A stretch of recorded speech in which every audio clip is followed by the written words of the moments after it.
Je demanderai maintenant à Samuel de nous parler de son expérience au Cégep de Sainte-Foy, que plusieurs ici connaissent, comme pour y avoir étudié. Oui. Alors, c'est ça, j'ai fait mon stage en l'automne 2011 au Cégep Sainte-Foy avec Daniel Gignac, quelqu'un qu'on connaît un peu mieux pour la majorité de personnes ici.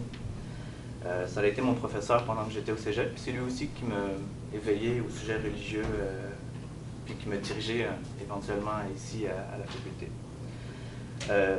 Le stage a duré une session, puis là je suis votre plan que vous aviez donné.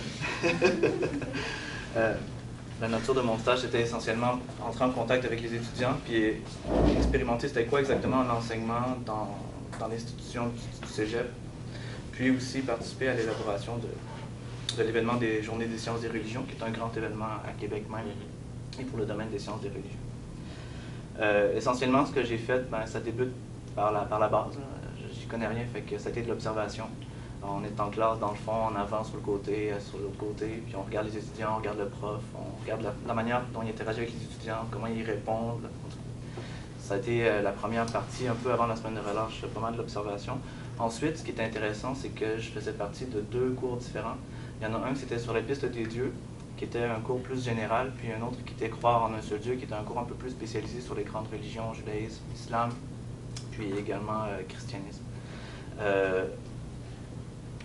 J'ai également participé à l'évaluation des étudiants au moment des exposés oraux, mais aussi fait un peu de correction au moment des travaux écrits, surtout en fin de session.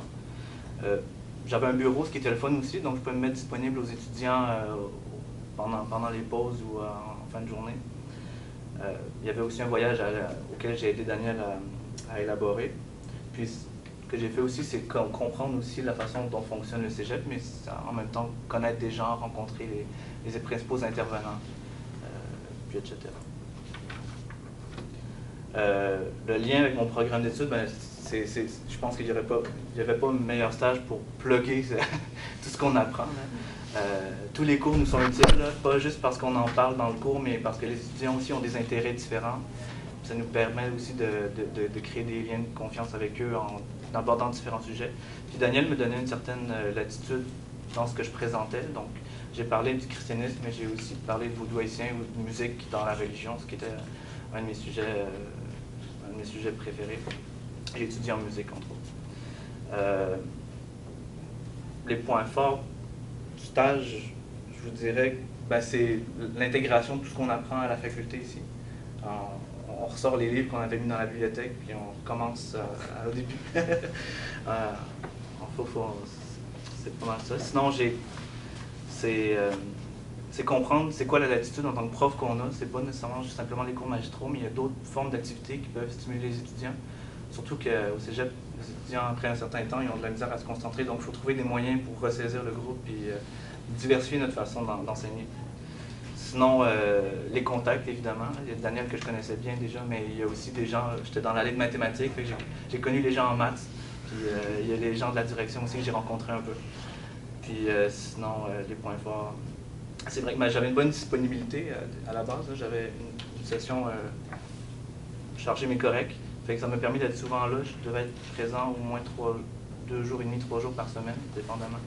Puis ça m'a permis d'interagir dans plusieurs des cours, puis éventuellement de pouvoir refaire les enseignements que je donnais aux étudiants plusieurs fois dans la même journée, ce qui me permettait d'améliorer ma shot à chaque fois.